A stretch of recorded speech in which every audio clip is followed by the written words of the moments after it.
Pireezidaantiin yeroo ce'umsaa kan mootummaa naannoo Tigraahii Geetaachoo Raddaa bakka bu'oota baankii addunyaa wajjin wal dubbatee jira. Baankii addunyaa kan wal dubbatee caasaalee misoomaa kan waraanaan dura jalqabanii baankiin addunyaa akka deebisanii ijaaramanii maallaqa akka gadhiisuu danda'u yookaan ammoo maallaqaan akka gargaaru gaafatee jira jedhamee karaa waajjira Geetaachoo Raddaa irraa akka baheetu dubbatamaa jira. Gara Profeesar Kindayyaa Gabra Hiwootiin ammoo akka dubbatamaa jirutti baankiin addunyaa kunini dhaabbilee misoomaa yookaan caasaalee misoomaa kan waraanaan dura jalqabanii fixuu yookaan akka fixaman godhuu qofa odoo hin taane rakkoolee Tigraahii keessa jirtu akka furmaatii argatullee irratti akka hojjechaa jiranii dubbatee jira. Keessattuu rakkoo ammaan tana araaraa Afrikaa kibbattuu Piriitooriyaatti mallattaa'ee fi gufuu tahee furachuu irratti baankiin addunyaa akka gargaaru barbaadu dubbatee jira. Wal dubbatanii jiran jedhee barreessee jira. Kanaan walitti qabatee yeroo ammaan tana rakkoo baqattoota buqqaatota ka Tigraahii keessa jiranii warra lafa Tigraahii weeraree qabate humnoota Eertiraatii fi ka Amaaraa haga ammaan tana lafa gadi hin dhiisne kun ammoo warra buqqaa deebisanii qubsiisuuf rakkoo akka tahe rakkoo hannaa ka saamicha ka chachala gargaarsi namoomaa Tigraahii keessatti akka dhaabbatu godhu waan gos kana cufaayyuu haasaanii jiranii waan jedhu barreessee jira.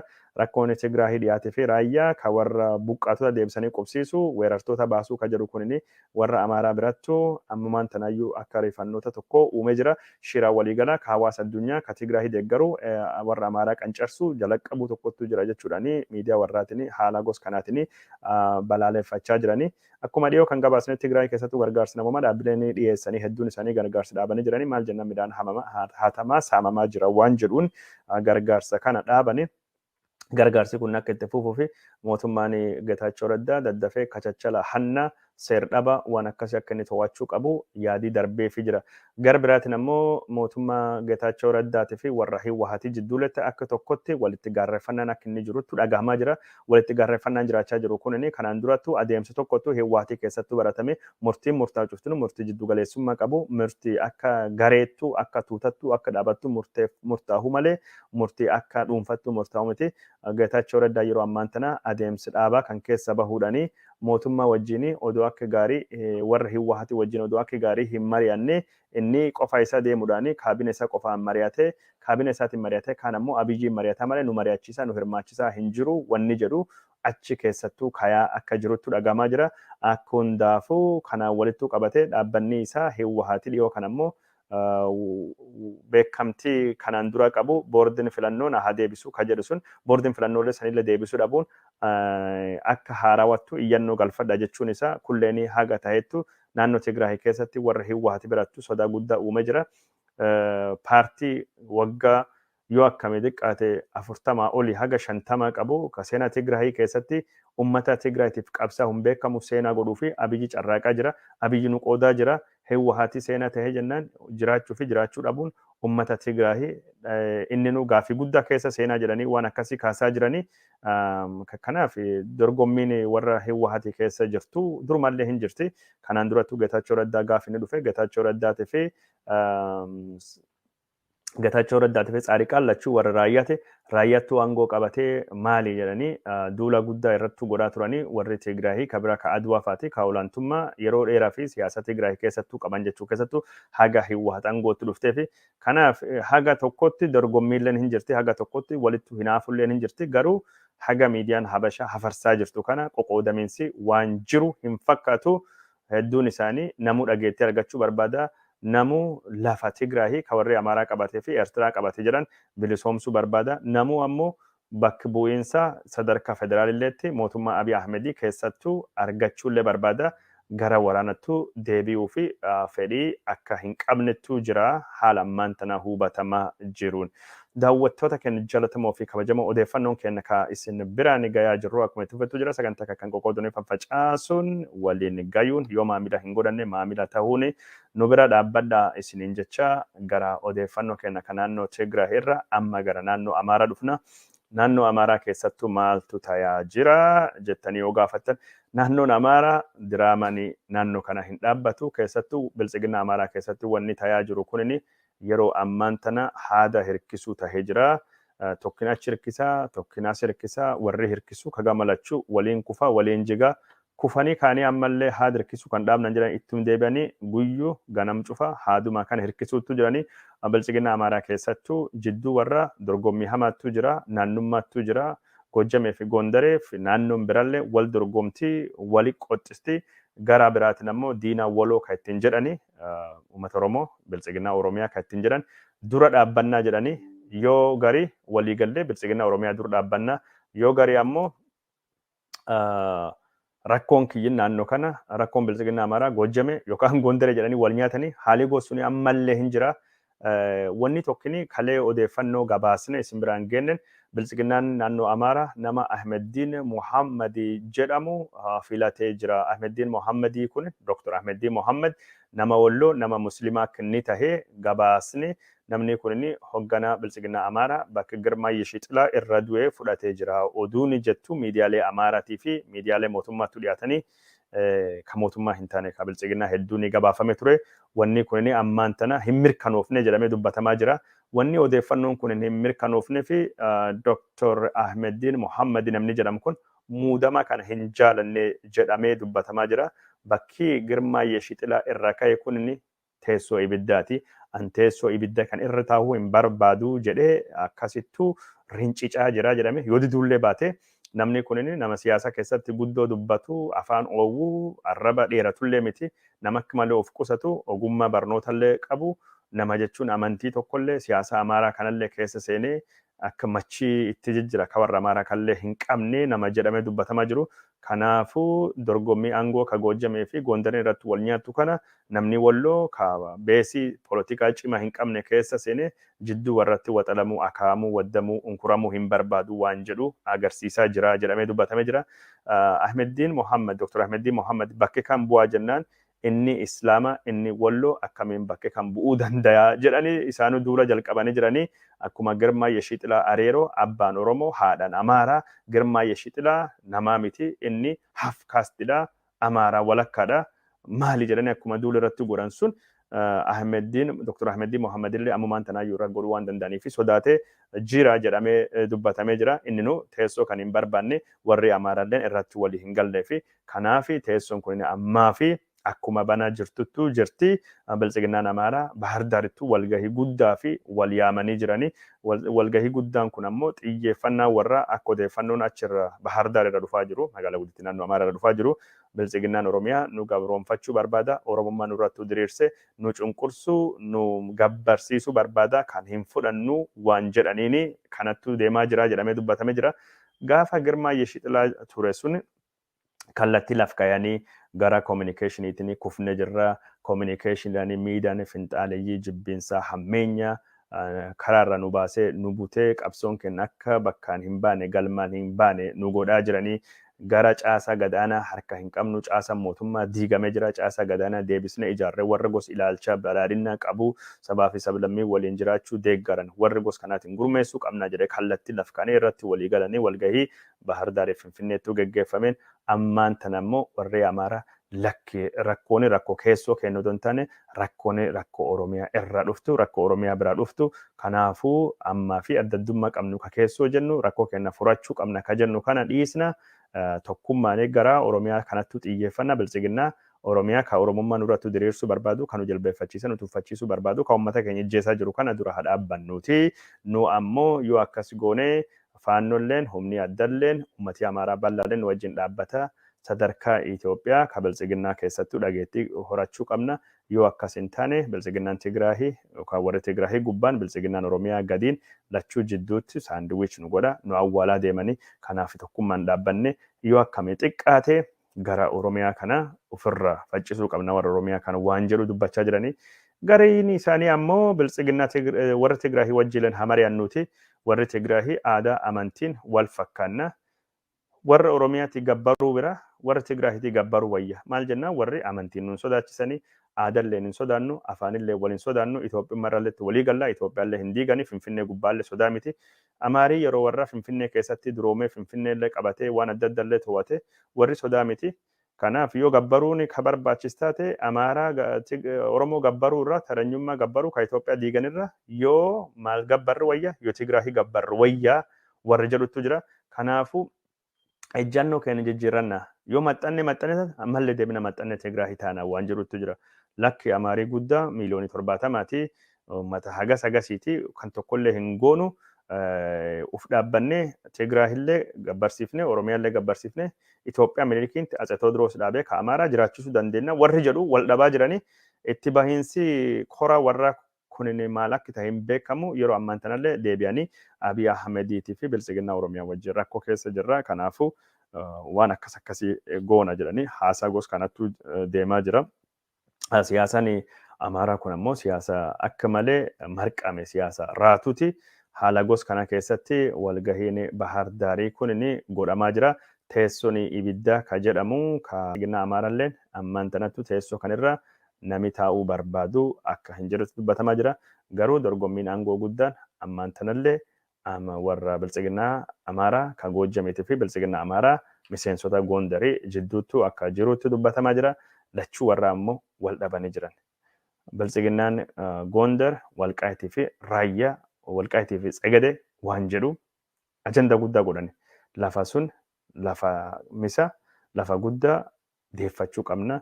Kan irrattu Abiy Ahmed dur dhaabbanna yoo nu gargaarammoo waliin dhaabbanna akka jedhu. Ka Goojjame ammoo Wallaggaa, Shawaa, Matakkal, Finfinnee gara gadi kan daldala qabna, lafa qonnaa barbaanna, kana mirkaneeffachuu qabna. Abiyyi kan irratti nu gargaara waliin dhaabbanna yookaan dura dhaabbanna akka jedhu. Akka Amaarattu jechuun waan babal'atiinsaa waanuma eenyummaa Amaaraa lafa Amaaraa deebisnee jiran irrattu kallattii gosa tokko hin qabani, wal dhageettii hin qabani, waliigaltee hin qabani. Haala gos kana keessattuu Bilisiginnaan lamaan itti deemaa jirti. Bilisiginnaan Amaaraa jechuun gareen gurguddoon Goojjamee fi Gondaree jedhamu jidduutti wanni kayaa jiru, wanni tayaa jiru kana fakkaata jechuudha. Odeeffannoo kan arganne walgahii Bahar Daarii kana yoo isaan kan murteessan taate murtii isaan murteessan maalirratti akka isaan walii galan maalirratti akka isaan wal dhabanii ka isin biraan gahuu deemnu tayaa jechuudha. Garuu wanni tokkinii ka afaan guutanii dubbachuu dandeenyu Bilisiginnaan Amaaraa haga fedha hagal da'uuti, haga fedhu waan fedha haa godhuuti. Humni isaa akka Bilisiginnaa Amaaraa durii sun hin jiru. Baay'ee wal nyaatanii, sodaa qabanii, wal ijjeessanii naannoo keessattuu akkuma jedhan caasan diigamee jira. Wal qunnamtiin yookaan kominikeeshiniin barbadaa'ee jira. Jidduu warra wal amanummaan hin jiru. Naannummaa fi gandummaan akka malee babal'atee jira. Fedhiin adda addaa ka abbootii qabeenyaallee ka waan adda addaa ka amantiillee keessa seentee jirti. Eertiraan keessa seentee laaqxee jirti. Isaayyaas Afawarqii haga warri barbaadettu isaan hin gargaarre. Daayaasporaan Amaaraa ka biyyalaa diigameensa malee haga warri barbaadettu gargaaruu hin dandeenye karaa dippiloomaasiitiin karaa advokeesiitiin wanni jiru akka malee gaarii miidiyaan biyyalaa jiru ka daayaasporaa Amaaraa ammoo warra akka malee diigaa ijjeessa hidha mura malee waan Amaaraa ijaaruu godhaa hin jiru jechuudhaani yeroo ammaan tana rakkoo gos kanattu jira. Kabiraa ammoo wanni tokko ka dubbachuu barbaadu naannoo Amaaraa keessattuu akka malee hanqinni baajataa jira jedhamee dubbatamaa jira. Haga ammaan tana Walqaayit Raayyaa fi mootummaan federaalii baajatii kennuu yookaan hin kennine baajatii hin dhiyeessine naannoon Amaaraa Liyyuu Haayiliitiif humna addaatii fi baajatii isa baasaa ture kennaa ture Walqaayitiif Raayyaallee kennaa ture ammaan ta'u wanni misooma jedhamu hin jiru. Waan jiruun garasittu naannoo Tigraahii keessa lafirraa fudhatan sanirrattu investi godhaa jiranii. Kun ammoo jechuun warra Amaaraa kaawayee misoomaa gaafachaa jiru. Ummata Amaaraa kaawayee bulchiinsi gaarii gaafachaa jiru. Deebisuu hin danda'anii mindaa hojjettootayyuu kaffaluu dadhabee jira jedhamee akkasitti dubbatamaa jira. Kanaan walittuu qabatee hokkarri naannoo kan keessatti dhalachaa jiru gara Gondariittu gara Laallibalaa kanatti hokkarri jiru ammoo turizimii gabbuusuu danda'a. Maddii galii naannoo Amaaraa tokkin turizimiidha. Kunillee naannoo kana guddoo miidhaa jira jedhamee akkasittu dubbatamee akkasittu dhiyaachaa jira. Garuu wanni guddaan tokkin Walqaayitii Tsegedeen Raayyaan harkaan bahuu deemtii wanni jedhu yeroo ammaan tana sodaa guddaa tahee jira. Haala gos kana keessattuu deemaa jira. Keessattuu Raayyaan ammaan tana hoggansi Tigraahii lachuu Getaachoo Raddaatii fi Tsaadiqaan Gabratinsaahee lachuu warra Raayyaa irraa dhufuun Raayyaan akka gara Tigraahii deemu maal jennaan mootummaa Tigraahii isaantu bulchaa jira. Mootummaa Tigraahii isaantu hogganaa jira waan taateef uummanni Raayyaa garasittuu deemuu barbaada. Gara hogganaa jiran gara dhageettii qaban achittuu dhaquu barbaada jedhamee haala gos kanaatiin dubbatamaa jira waan taateef warri Amaaraa waan wal fakkaataa tahee uummata Raayyaa hammachuu fi uummata Raayyaa gargaaruuf waa godhuu qabnaa jedhanii dubbachaa jiranii haala gos kanaatiin Raayyaa bira dhaabbachuu qabna yoo akkas hin taane walqaatillee ni dhabna, raayyaallee ni dhabna, waan addaa godhuu qabna, waan gargaarsaa godhuu qabna. Yoo akkas hin taane dhimmi raayyaa dhimma akka malee cimaa, dhimma akka malee guddaa, dhimma jechuun gossuni tahuu deemaa jedhanii akkasiin dubbachaa jiranii. Kanaan walitti qabatee baankiin Amaaraa qotee bultoota raayyaatii fi tiraaktarii 30 liqeessee jira jedhamee dubbatamaa jira. Amma baankiin Amaaraa abbootiin qabeenya Amaaraa raayyaa kana bu'aadhaan haa qabannu waan jedhaniin yaada gossuniitiin konkolaataa qonnaa fi oola tiraaktarii 30 kennanii jiran raayyaaf. Konkolaataa 30 raayyaaf kennanii jiranii. Kun dorgommiin raayyaa gubbaatti godhamu akkam akka inni cimaa tahuu deemu agarsiisu. Garuu raayyaa fi gara Oromiyaatiin Amaarii raayyaan ka Amaaraa jechuuf Tigreen ka Tigraay jechuuf waa guddaa godhaa jiranii. Oromoon ammoo raayyaan uummata Oromootiin dubbannaa fi sagalee taanaa fi akkas gargaarra bir dhaabbannaa jecha waan guddaa godhaa hin jiranii. Sila Oromoolleen uummata raayyaa kana wagoote warri raayyaa raayyumaa jiru adoo Oromoon gargaarte akka malee gaarii baankiin Amaaraa konkolaataa qonnaa tiraaktarii 30 raayyaa fi dhiyeessee jira. Kun jechuun dorgommii raayyaa irratti gaggeeffamaa jiru. Raayyaan Amaaraa moo raayyaan Tigreedha waan jedhamu waan akkasii kanattu murteessaa jedhamee haala gosa kanaatiin dhiyaachaa jira. Daawwattoota keenya jalatamoo fi kabajamoo odeeffannoon keenya kaayiseen biraan gayaa jirru akkuma itti fufettu jira. Amma gara odeeffannoo dhuma dhaqqabnee jirra. Odeeffannoon keenya kadhuma kun xiinxalallee of keessaa qaba. Odeeffannoo oduullee of keessaa qaba jechuudha. Waan lachuu of keessaa qaba. Pirezidaantiin Eertiraa Isaayyaas Afoorqii gara Chaayinaatti deemuun bifa oowwa ta'eedhaan miidiyaan addunyaa gabaasaa jira. Isaayyaas Afoorqii simannaan oowwan Chaayinaatti isaaf qophaa'ee kun biyya Eertiraa xiqqoo dinagdee cimaa hin qabne biyya jechuun watakka waan teessoo qubsuma malee waan biraa hin qabne maaliif Chaayinaan akkasittuu barbaadde Isaayyaas Afoorqii kana akka mootittu simatte jedhanii namni hedduun wal gaafachaa jiran. Isaayyaas simannaan argate kun jechuun Isaayyaasii oli Chaayinaan sadarkaa addunyaatti humnuu fi garsiifachuu barbaaddi. Chaayinaan ammaan tana lafa teessoo istirateejii waraanaa ka geejjiba ka addunyaa ka taate galaan diimaa gubbaattu Ameerikaan dorgomuu barbaaddi jechuudhaani maddeen oduu hedduun kan akka Aljazeera kan akka Reuters faati. 大会堂东门外广场举行仪式，欢迎厄立特里亚国总统伊萨亚斯·阿费沃基对我国进行国事访问。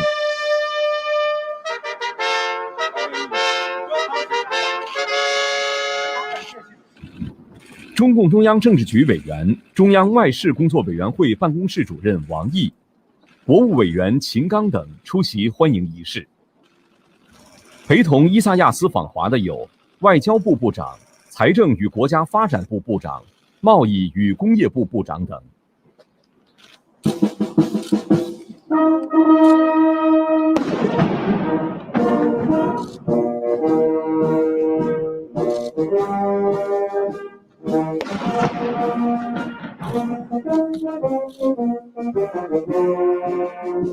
军乐团奏鄂中两国国歌，鸣礼炮21响。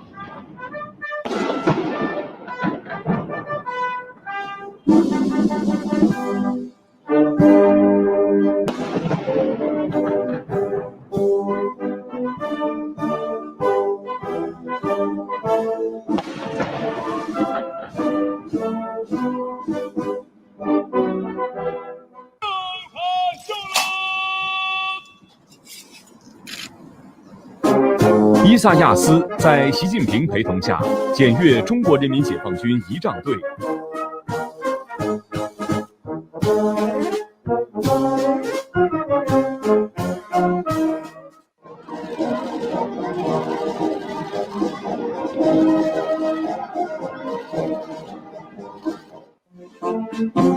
两国元首回到检阅台，观看仪仗队分列式。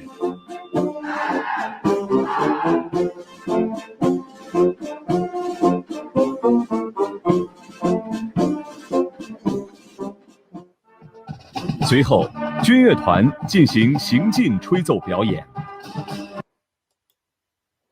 simannaan Isaayyaas Afoorqii fi Beijing Chainaatti qopheessanii waan ajaa'ibaati waan maadati wanni akkasii kun jechuun guddoo hooggansa 国家主席习 Afrikaatii fi akka biyya xiqqoo akka Chaayinaa biyya xiqqoo akka Eertiraatii fi simannaa guddoo godhamee hin beekamne maalii fi pireezidaant Xi Jinping yeroo ammaan tanatti simannaa oowwa akkasii kana qopheessee fi televezyiiniin Chaayinaa cufti wal harkaa fuudhanii akkasittuu gabaasaa turaniin maal argachuu barbaadde Chaayinaan gaafa Afrikaa irraa wanni jettu xiyyeeffannaa guddaa argatee sadarkaa addunyaattu mata duree guddaa tahee haasawamaa jira. Kun jechuun ji'oopolitiksii gaafa Afrikaatii fi Eertiraan gahee akkamii taphachuu barbaaddi waan jedhu ilaalla. Ammaan tanattu dippiloomaasiin kunini hariiroo hundeeffama Eertiraatii fi hundeeffama dippiloomaasii Eertiraatii fi Chaayinaa guyyaa 24 waggaa 24 irratti taasisa sababeeffachuun saniif tahee dinagdeedhaan investimentiin Eertiraa gargaaruu barbaaddi Chaayinaan. Qoqqobbiin Ameerikaa Chaayinaa Eertiraa baay'ee miidhee jira gara biraatiin karaa dippiloomaasiitiin. Waan sun godhuu barbaaddi. Isaayyaas yeroo ammaan tana gara Chaayinaatii fi Raashiyaatti maxxanuun Ameerikaa aarsuu hin ooluu jedhamee jira. Guyyuun Isaayyaas Chaayinaa deemanii itti gaafatamaan dhimma haajaalaa kan ministeera haajaalaa Ameerikaa dameen Afrikaa Finfinnee dhufe kullee maal agarsiisa wanni jedhu mata duree marii guddaa tahee jira. Isaayyaas Afawarqee hariiroon Chaayinaatii fi Eertiraa waggaa 20 wayii kan dippiloomaasii qabaatullee garuu obboleeyyanummaan Chaayinaatii fi Eertiraa akka biyyattu waggaa 60 ol deema. Kanaafuu bilisummaa Eertiraatiif gumaacha nu gootanii fi galatoomaa jedhee dubbatee jira. Keessattuu paartii kooministii Chaayinaa galatoomaa jedhee jira. Kun cuftinuu paartii kooministii faarsuun Eertiraa gara Chaayinaa dhaqxee Chaayinaa bobaja Chaayinaa seenuun Ameerikaa guddoo akka inni aarsu ka eegamu kan cufayyuu ka hordofnu odeeffannoo isin biraan geennu ta'a. Keessattuu Abiy Ahmed warri wanni tokko Itoophiyaa keessatti gaafa kooshii jedhee harka keessan Itoophiyaa keessa galchitanii bukeessitan laaqachuun hafee jira harka keessan Itoophiyaa keessa baafadha akka jedhu kan dhiyoo kan dubbate Isaayyaas achi deemuun ammoo Isaayyaas Chaayinaa deemuun waa hedduu walittuu fidee dubbatamaa jira. Haala goos kanattuu jira. Baankiin Amaaraa raayyaa gargaaraa jedhee wanni raayyaatti godhaa jiru kan fakkaataa jira. Amaaraa baank tiraaktarii 30 raayyaa fi kennee jira. Raayyaan ammoo pireezidaantonni lamaan raayyaa Tigraay pireezidaantonni lamaan Getaachoo Raddaatii fi Tsaadiqaanleen raayyaa irra dhufanii Tsaadiqaan raayyaa Asabooti kaan ammoo raayyaa Allamaaxatii Getaachoon lachuu warra raayyaati. Waan raayyaa gaaf tokko deebinee bal'inaan haasofna. Sunin Tigraay birattuu profaayilii warra raayyaa guddoo ol kaasee jira. Tigraay ta'uu fedhanii maal jennaan pireezidaantonni lamaanuu raayyaa kanaafuu carraa guddaa achittuu qabnaa jedhanii garas deemuu fedhanii. Amaarilleen ammoo warra kan hawwachuu fi yeroo ammaan tana waan adda addaa godhaa jiranii. Abbootiin qabeenya Amaaraa haala gos kanaatiin warra raayyaa kana ofittu fiduuf waan gos kana amma jechuun kun dorgommii gaarii dorgommii waraanaa dhiisanii adoo waan akkasii kanaanii uummatii raayyaa Amaaraa yookaan uummatii raayyaa Tigre jedhanii dorgommii gos kana kun dorgommii gaarii uummatii raayyaa irra buufate kamittuu bu'aa naa buusa kamittuu na gargaaraa jedhee filata. Waan akkasii godhuu waan akka malee gaariiti kunoo kana tiraaktaroonni warri kenne Oromiyaan jechuun raayyaaf propoozaali qabaachuu qabdi. Raayyaa raayyumaaf. Namni warri raayyaa horiin bitachuu fi akkas carraaqaa jiranii yookaan aangoon Oromoon maali ammoo raayyaa handhuurisa seenaa isa. Hagarraan tanallee uummati 8,000 kan afaan Oromoo dubbatu hin jira jedhee Dr. Sisaay Mangistii dhiyoo haasawaa ture. Uummanni kun waggaa muraasan durattu 20,000 haga 30,000 turanii amma gabbu'aa jira. Garuu amma baay'ee liqinfamaa jiranii salaqqatamaa jiran hajennuuti. Gara gadiitiin Amaaraan gara oliitiin Tigraayin raayyaan badaa jira jedhanii raayyaa dandamachuuf Oromiyaan maal godhaa jirti mootummaan Oromiyaa maal godhaa jira. Akka raayyaan hin salaqqatamneef masalqat amma baranne salaqqatamuu jedhe Itiyoo 316 Getachuun wanniin faati Iyyeruus faati Habtaamuun faati. Kanaaf raayyaa gubbaatti dorgommii gos kanattuu gaggeeffamaa jira.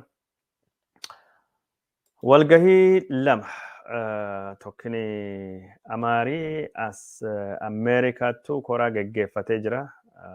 Korii kunini marii hajaduuti. Marii ergama Ameerikaa ka gaafa Afrikaa Mike Hammer wajjin Los Angelesittuu gaggeeffame haga yaadame oowwa hin turre Amaarii bakka lamattuu qoodamee walittu akka bu'anii sagantaan sun haga barbaadame bu'aa hin buusne mariini godhamelleen waan Amaaraa hubachiisuu fi haa carraaqnu waan jedhutu ture.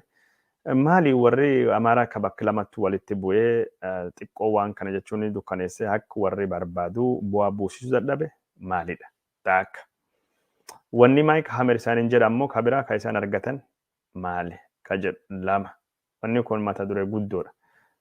Kan walittu qabatee dhimma Oromiyaatiif Tigraay irratti maal jedhanii maal haasawanii ka jedhu warri maal gaafate Maayik Hamer maal deebisee fi ka jedhu kulleen akka biratti ilaalamuu qaba. Walumaa galatti wanni ammaan tan ta'e Kaalifoorniyaa waa'ee dippiloomaasii Amaaraa irra maal dubbata maal garsiisa ka jedhulleen mata duree tokkotu ta'ee xiinxalamuu qaba jechuudha. Kan cufayyuu galgala deebine irra haasahuu deemna. Gara biraatiin ammoo Chuuchuu Allabaachoo namni jedhamu gaazexaa riippoorterii qophii afaan Amaaraa wajjin gaafii fi deebii bal'aa tokko godhee jira. Naannoon Amaaraa rakkoo siyaasaa isiin keessa seente bal'inaan haasa'ee jira. Naannoo hoggansa nyaattu. Naannoo hoggansa balleessitu uumuun keenya rakkoo guddaa nutti tahee jira jedhee dubbatee jira. Naannoo hoggansa nyaattu. Hoggansa balleessitu uumuun keenya rakkoo guddaadha. Gaafin Amaaraa maalii waan jedhu gaafin Amaarii gaafachuu qabu gaafii biltsiginnaa Amaaraa ka kanaan dura kallattii laf kaame ka adeeppallee irratti mari'atame jechuudha. Gaafii gurguddoo 6 kanattu gaafii Amaaraa ta'uu qaba. Suni ala wanni ta'aa jiru waca garuu gaafilee Amaaraa jedhee ka dhaabbanni biltsiginnaa Amaaraa yookaan ammoo adeeppal laf kaahee kan deebisuu hin dandeenye maal jenna Amaarii hawaasa siyaasaa ta'uu hin dandeenye walii galuu hin dandeenye sagalee gosattu akka jechuun raachaa wacaa iyyaansattu jira malee wal mari'achuu walaasa'uun hin jiru waan jedhu dubbatee jira. Raachi kun kami ka wacee jechuun asii achi jeequmsa uumaa jiru. Gaafileen 6 inni jedhu kun maalidha? Gaafileen kun ammoo yoom murtoofti? Kun jechuun biltsiginnaan Amaaraa gaafii gaafate kanaa fi biltsiginnaan biraa deebii inni deebisuu danda'u maal fakkaata? Gaafiin kunin yeroo meeqattu deebiti? Rakkoon Amaarii hawaasa siyaasa ta'uu dadhabee kan inni jedhu hundeen isaa maali ka jedhu barruu kana yaada kiyyaarra isiniin ga'uu deema xiinxalallee isinii dhiyeessuu deema.